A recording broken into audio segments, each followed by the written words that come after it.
नमस्कार दोस्तों, स्वागत है आपका हमारे चैनल गोविंद गोपाल में फिर से एक बार। दोस्तों आज इस वीडियो में हम बात करेंगे जितेंद्र साही जी के ऑडियो के बारे में। जी हाँ, जितेंद्र साही जी का ऑडियो सोशल मीडिया पे आ गया है।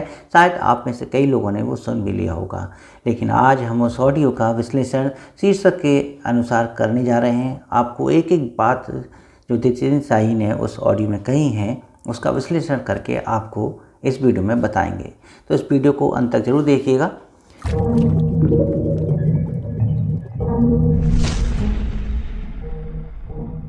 तो जितेंद्र साही जी के ऑडियो के अनुसार सबसे पहली बात जो उन्होंने कही कि आखिर उनका ऑडियो 4 दिन बाद क्यों आया। तो जितेंद्र साही ने कहा कि जब से विधानसभा चुनाव का परिणाम सामने आया और उत्तर प्रदेश में भाजपा सरकार पूर्ण बहुमत के साथ लौटी है, शिक्षा मित्रों को बहुत तगड़ा झटका लगा है और उनकी निराशा चरम सीमा पर है। उनका विश्वास अब टूट गया है कि शायद अब शिक्षा मित्रों का कुछ हो पाएगा। उन्होंने अपने शिक्षा मित्र साथियों से, अपने शिक्षा मित्र भाई बहनों से बातें की, फ़ोन पर उन्हें सांत्वना दी, उनको ढांढस बांधा कि आप परेशान ना हो, हम पहले भी आपके लिए कार्य कर रहे थे सरकार के साथ और आगे भी करते रहेंगे। तो इन 4 दिनों में जितेंद्र साही जी ने आगे की रणनीति बनाई, आगे की कार्य योजना बनाई कि उन्हें किस तरीके से अब सरकार से बातें करनी हैं और क्या हो सकता है उनके लिए। इन सब का शायद उन्होंने बैठक करके अपना निर्णय ले लिया होगा। उसके बाद उन्होंने ये ऑडियो जारी किया है।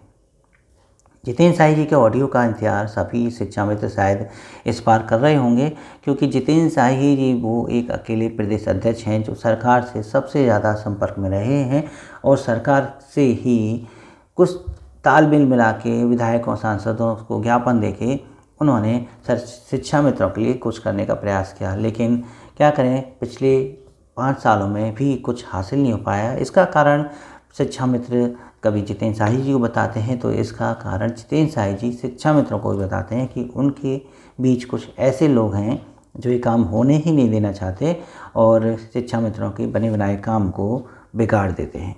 उसी के संबंध में जितेंद्र साही जी ने ऑडियो में आगे कहा है। दूसरी बात जो उन्होंने कही कि सोशल मीडिया का प्रयोग एक संगठन के तौर पर नहीं किया जा सकता। सोशल मीडिया कभी एक संगठन का कार्य नहीं कर सकता। एक्चुअली क्या है कि सोशल मीडिया पर सिर्फ और सिर्फ विरोध दर्ज किया जा सकता है और किसी कार्य की सराहना में उसका स्वागत किया जा सकता है, लेकिन वास्तविक कार्य जो होते हैं वो धरातल पर होते हैं, ज़मीन पर होते हैं और जिसके लिए एक रणनीति बना के आगे बढ़ना होता है। लेकिन सोशल मीडिया पर बहुत जल्दी लोग भावुक हो जाते हैं तो कुछ जल्दी क्रोधित हो जाते हैं, जिसका परिणाम हमेशा गलत निकलता है। खैर, अगली बात हम ऑडियो की करें कि जितेंद्र साही ने ऑडियो में आगे क्या कहा। जितेंद्र साही जी का ऑडियो में अगला संदेश था कि संगठन का कभी भी राजनीतिकरण नहीं होना चाहिए। जी हाँ, उनका कहना है कि क्या कभी किसी संगठन के ऊपर किसी राजनीतिक का ठप्पा लगना चाहिए? ये क्या सही है? ऐसा होना बिल्कुल गलत है। उत्तर प्रदेश प्राथमिक शिक्षक संघ का उन्होंने उदाहरण दिया और कहा कि इस पर किसी राजनीतिक पार्टी का जो ठप्पा कहते हैं, मोहर कहते हैं, वो नहीं है। इसलिए उनको सभी पार्टी पसंद करती हैं और उनकी बातों को मानती हैं, क्योंकि ये संगठन अपने रणनीतियों पर काम कर रहा है, ना कि किसी राजनीतिक पार्टी के कहने पर। लेकिन शिक्षा मित्र संगठन ऐसे कई हैं जो राजनीतिक तौर पर उनसे प्रभावित होकर उन्हीं की मोहर लेके आगे चल रहे हैं, जिसका परिणाम ये होता है कि विपक्ष पार्टी जब सरकार में होती है तो वो उनके लिए कोई कार्य नहीं करती। तो सबसे पहले शिक्षा मित्रों को संगठन के ऊपर से राजनीतिक मोहर का ठप्पा हटाना है। राजनीतिकरण जो हो रखा है उसको ख़त्म करना है। कैसे होगा ये शिक्षा में सभी लोग भली भांति जानते हैं। और अगली बात जो जितेंद्र साही ने ऑडियो में कही वो थी विश्वास की कमी। शिक्षा मित्रों को अपने संगठन पर विश्वास करना होगा। शिक्षा मित्रों की एक सोच कि इसको भी आजमा लें और इसको भी आजमा लें, यही इस पतन का कारण भी हो सकता है। उनका कहना है कि शिक्षा मित्रों ने एक एक करके सभी को आजमाया और इस आजमाने के चक्कर में शिक्षा मित्रों के एक नहीं, 2 नहीं, कई संगठन बन गए। तो संगठन की रणनीतियों पर विश्वास करना होगा, संगठन के साथ चलना होगा।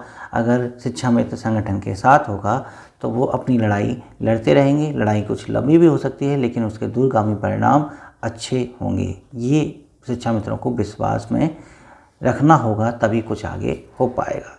और अपने ऑडियो में जो आगे उन्होंने कहा वो नई शिक्षा नीति को लेकर कहा कि देश में नई शिक्षा नीति लागू होगी और इस नई शिक्षा नीति में कहीं ऐसा नहीं लिखा है कि पहले से कार्यरत संविदा कर्मियों को हटाया जाएगा, बल्कि उनको प्रशिक्षण देके ट्रेंड किया जा सकता है। तो यहाँ शिक्षा मित्रों की बात नहीं कर सकते कि शिक्षा मित्रों को हटाया जाएगा। हाँ, उनका समायोजन नई शिक्षा नीति में किस तरीके से किया जाएगा ये सरकार की इच्छा के ऊपर है और सरकार की इच्छा के अनुसार अगर कुछ चाहिए तो सरकार की इच्छा के साथ चलना होगा, सरकार के साथ तालमेल बना के चलना होगा, क्योंकि अब सब कुछ सरकार के हाथ में है। केंद्र में भाजपा सरकार, उत्तर प्रदेश में भाजपा सरकार और नई शिक्षा नीति को प्रदेश में लागू करते वक्त कितने बदलाव होंगे ये भी सरकार तय करेगी। हो सकता है कि 1 अप्रैल से ही नई शिक्षा नीति लागू हो जाए, तो इस 1 अप्रैल से जब नई शिक्षा नीति लागू होगी तो ये प्रक्रिया तेज़ी से चलेगी। तो क्या लगता है कि इन बचे हुए 2 महीनों के भीतर शिक्षा मित्र अपनी छवि को सुधार कर सरकार से कुछ पा सकेंगे? इसके लिए ही संगठन प्रयास करेगा और संगठन कोशिश करेगा कि इन 2 महीनों में सरकार से शिक्षा मित्रों के लिए कुछ नई शिक्षा नीति में समाधान लेके आए। तो ये रहा आज ऑडियो का विश्लेषण। जितेंद्र साही जी ने ऑडियो में ये सारी बातें कहीं। अगर ये आपको ऑडियो सुनना हो तो आप किसी और चैनल पर जाके देख सकते हैं, क्योंकि और चैनल पर ये ऑडियो चल रहा है।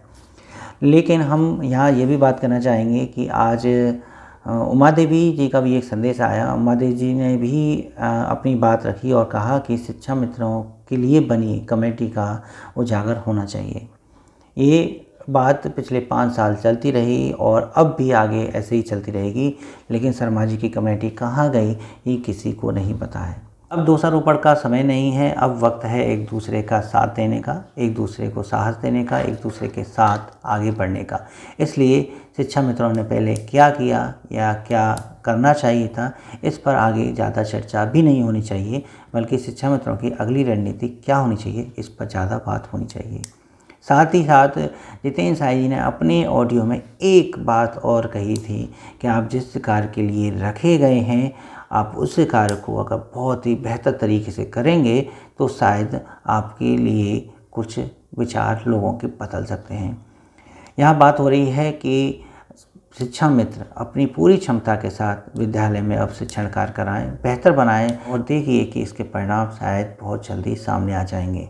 तो अब फ़िलहाल सोशल मीडिया की राजनीति छोड़ के आपको विद्यालय के धरातल पर कार्य करना है और बाकी कार्य संगठन पर छोड़ दीजिए, संगठन आपका कार्य करता रहेगा। तो ये बस यही बात थी आज ऑडियो में, और शिक्षा मित्र से संबंधित हम बातें आपसे और भी करते रहेंगे। बस आप हमारे चैनल को सब्सक्राइब जरूर कर लें ताकि हमारी अपडेट आपको मिल सके। और वीडियो अच्छी लगी हो, जितेंद्र साही जी की बातें आपको सही लगी हो तो प्लीज़ उसे लाइक ज़रूर कीजिएगा और अपने दोस्तों के साथ शेयर कीजिएगा ताकि वो भी अपने मन को थोड़ा सा हल्का कर सकें। तो चलिए मिलते हैं आपसे अगली वीडियो में ऐसे ही कुछ नई अपडेट के साथ। तब तक के लिए नमस्कार, जय हिंद।